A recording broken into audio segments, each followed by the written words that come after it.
Imagine, if you will, the scene. King Charles, a man steeped in tradition, duty, and the weight of the crown, standing alone in a quiet room. Perhaps it's a study lined with ancient texts, or a private chamber echoing with the ghosts of generations past. In his hands, he holds a relic, a tangible link to a woman who irrevocably altered the course of his life. And indeed, the monarchy itself, Princess Diana's jewelry box. Years have passed since her tragic death. Years filled with both public scrutiny and private reflection. Time, they say, heals all wounds. But some scars, like the ones etched into the very fabric of the royal family, run too deep to ever fully fade. And this jewelry box, a repository of glittering treasures and untold stories, is about to reopen one of those wounds with startling force.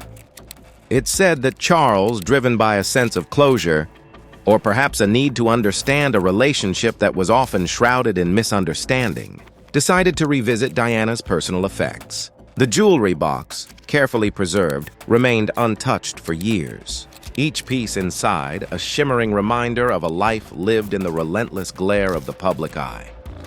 A life that ended far too soon. As Charles opens the lid, a faint scent of perfume, a ghost of Diana's signature fragrance, wafts up, instantly transporting him back in time. He sees the necklaces, the earrings, the tiaras, each one a symbol, not just of wealth and status, but of moments shared, events attended, and a complex relationship played out on a global stage. He runs a finger across the smooth surface of a velvet lining, a gesture heavy with unspoken memories. But it's not the dazzling jewels that capture his attention. It's something far more intimate, far more revealing. Tucked away in a hidden compartment, beneath a cascade of pearls and diamonds, is a small, folded note. A note in Diana's unmistakable handwriting. His heart quickens. A wave of emotions washes over him. Curiosity, apprehension, a profound sense of sorrow. He hesitates, his hand trembling slightly as he reaches for the fragile piece of paper. This is not just a note. It's a whisper from the past, a message in a bottle tossed across the turbulent sea of time. He unfolds the note carefully, his eyes scanning the familiar script. What secrets does it hold? What truths will it reveal? What long-buried emotions will it unearth? As he reads, his face begins to change. The stoic composure, the carefully cultivated mask of royalty, begins to crumble. His brow furrows, his lips tighten, and a single tear escapes, tracing a lonely path down his cheek. The note speaks of Diana's private grief, her struggles to navigate the treacherous waters of royal life. It reveals the depth of her loneliness, the frustration of feeling trapped within a gilded cage. It hints at the pressures she faced, the expectations she struggled to meet, and the sense of isolation that haunted her days and nights. It speaks of her yearning for genuine connection, her desire to be seen and understood, not just as a princess, but as a woman with hopes, dreams, and vulnerabilities. It speaks of her deep love for William and Harry, her unwavering commitment to their well-being, and her fears for their future in a world that could be both cruel and unforgiving. The words on the page are raw, unfiltered, and deeply personal. They offer a glimpse into the heart and soul of a woman who was often misunderstood. A woman who was both adored and criticized. A woman who left an indelible mark on the world. And as Charles reads, he begins to see Diana in a new light. He sees beyond the public persona, beyond the headlines and the controversies, to the complex, multifaceted human being she truly was. He begins to understand the depths of her pain, the intensity of her passion, and the unwavering strength of her spirit. The note is a mirror, reflecting not only Diana's inner world, but also the fractured relationship they shared. It forces Charles to confront his own role in her unhappiness, his own failings as a husband and a partner. It reminds him of the missed opportunities, the unspoken words, and the bridges that were never built. The weight of regret settles upon him, heavy and suffocating. He realizes that he may never fully understand Diana, but he can at least acknowledge the pain she endured, the sacrifices she made, and the enduring legacy she left behind. The tear that escaped earlier is now joined by others, a torrent of pent-up emotions finally breaking free. King Charles, a figure of immense power and privilege, is reduced to a man grappling with the ghosts of his past, a man mourning the loss of a woman he loved, but perhaps never truly knew. In that quiet room, surrounded by the shimmering echoes of a bygone era, the jewelry box becomes more than just a container of precious stones. It becomes a vessel of truth, a catalyst for healing, and a poignant reminder of the enduring power of love, loss, and the enduring legacy of Princess Diana. And in the silent tears of a king, a new chapter in the royal story begins to unfold, whispers from the past. It's a fitting title, isn't it? Because that's exactly what this is about. A voice from beyond, carried on fragile paper, finally reaching the ears of a king. Imagine Charles, alone in a room filled with memories, tangible objects that once belonged to the woman he married, the woman the world adored, the woman he... Well, that's the question, isn't it? What did he truly feel for Diana? And what did she feel for him? This note, this single piece of paper, is about to throw those questions into stark relief.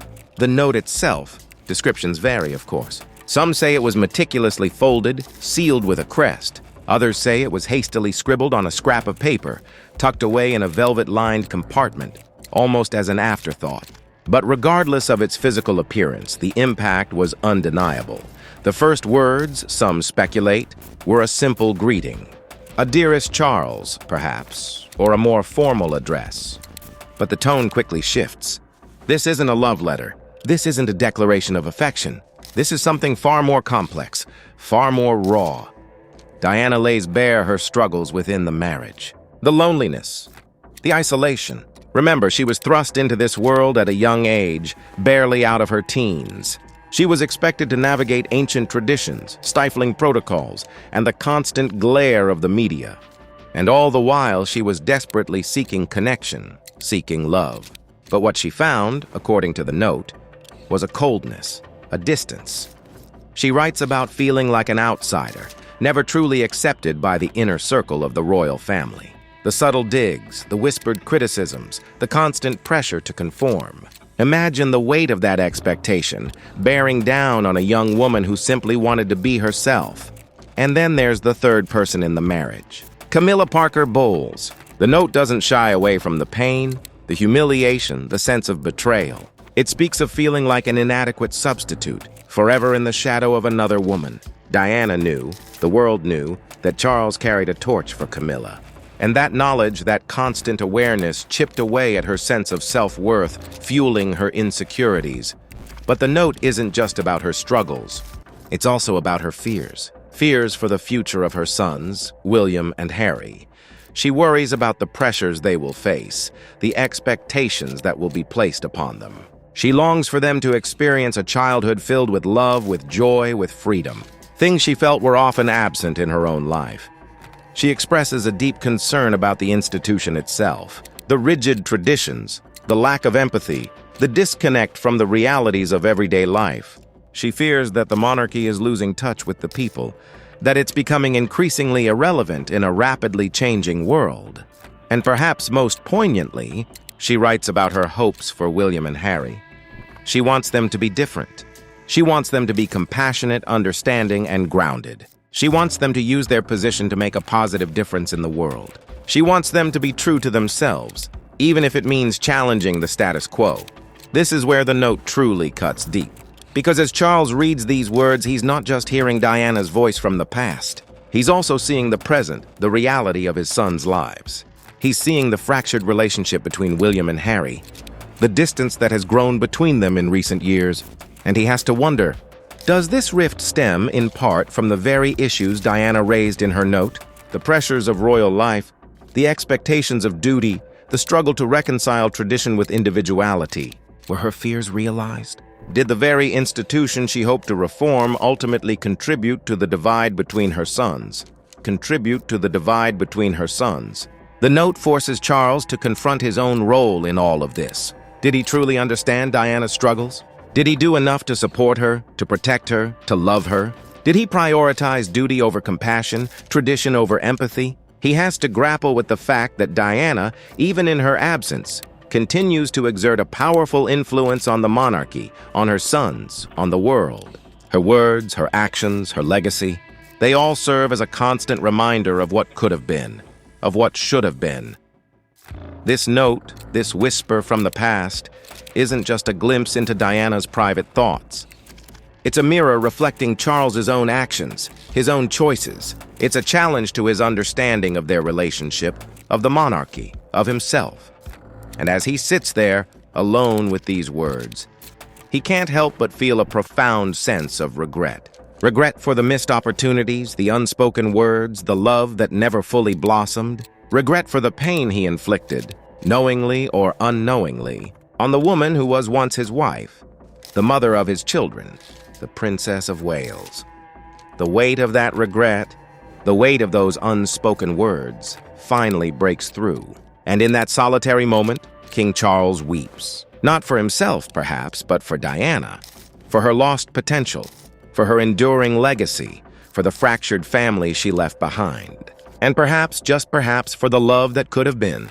This wasn't just a note. It was a reckoning, a ghost of a relationship forced into the light, the shadows of the past, now impossible to ignore. A legacy etched in tears. Charles reflects on Diana's impact on the monarchy and her sons, recognizing the enduring power of her memory and the complex legacy she left behind, acknowledging both the pain and the positive changes she brought to the royal family. The weight of it all, it settles in those quiet moments, doesn't it? Years melt away, and I'm staring at the ghost of a woman I thought I knew, a woman the world thought they knew. Diana. Her name echoes still, a constant reminder. It's not just about the jewelry, the trinkets, the glittering facade. It's about the soul that infused those objects with meaning, a soul that shook the very foundations of the monarchy. You see, before Diana, there was tradition, protocol, a carefully curated image of regal detachment. We were the institution, separate, almost untouchable. Then came this whirlwind of energy, this woman who dared to connect, to feel publicly. It was unsettling, to say the least. We weren't used to such raw emotion, such humanity. And the note? Well, the note is a symptom, a fragment of a larger truth. It speaks of fears, of anxieties, of a deep-seated loneliness that even a palace couldn't alleviate. It's a stark reminder of the chasm that existed, not just between us, but between her expectations and the reality of royal life. Did I fail her? That's a question that lingers, a shadow I can't quite shake. Did I understand the pressure she was under? Did I appreciate the unique gift she brought to the role? Perhaps not fully. Hindsight, as they say, is always 20/20. But here's the thing. Diana's impact wasn't just personal. It was transformative. She forced us, the entire royal family, to confront our own shortcomings, to acknowledge the disconnect between the crown and the people. She ripped away the veil of invincibility and revealed the humanity beneath. Look at the way William interacts with the public. Look at his commitment to mental health, his genuine empathy for those struggling. That's Diana's influence, plain and simple. She instilled in him a sense of duty that goes beyond tradition, a duty rooted in compassion. And Harry? Well, Harry forged his own path, didn't he? A path that at times seemed to diverge sharply from the royal norm. He carries her spirit of independence, her refusal to be confined by expectations. It's a different expression of her legacy, perhaps a more rebellious one, but no less powerful. The rift between them, it's a source of profound sadness. To see two brothers, once so close, now so distant, it's a wound that I fear may never fully heal.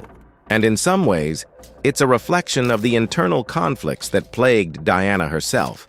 The struggle between duty and freedom, between tradition and individuality. Was she perfect? Of course not. She was human, with all the complexities and contradictions that entails. She made mistakes, as we all do, but she also possessed an extraordinary ability to connect with people on a deeply personal level. She saw their pain, their struggles, their hopes, and she made them feel seen. That's why she was, and remains, the people's princess. It wasn't a title bestowed by the crown. It was earned through genuine connection, through unwavering empathy. It was a testament to her ability to transcend the limitations of her role and touch the hearts of millions. So, What is her legacy? Is it the scandal, the heartbreak, the shattered fairy tale? No, it's something far greater than that. It's the way she redefined royal duty, the way she challenged the status quo, the way she inspired a generation to embrace compassion and authenticity. It's in the charities she championed, the lives she touched, the barriers she broke down. It's in the way William and Harry carry her values forward, each in their own unique way. It's in the enduring power of her memory, a memory that continues to shape the monarchy, whether we like it or not. The jewelry, the letters, the photographs, they're just fragments, glimpses into a life that was both extraordinary and tragically short. But they serve as a powerful reminder of the woman she was and the impact she had. And yes, there's pain, there's regret, there's the constant awareness of what could have been. But there's also gratitude. Gratitude for the changes she brought, for the lessons she taught, for the enduring legacy she left behind. Perhaps in the end, that's the most important thing, to acknowledge both the pain and the positive, to recognize the complexity of her story and to honor the enduring power of her memory. She may be gone, but her spirit lives on, etched not just in tears, but in the very fabric of the monarchy itself. Her star still shines brightly, long outshining all the shadows. And while I may have not always understood her in life, I can certainly appreciate her enduring influence in her absence. An influence that has forced us to change, to grow, and perhaps to become a little more human ourselves. And that, I suppose, is the greatest legacy of all, a truly unforgettable force.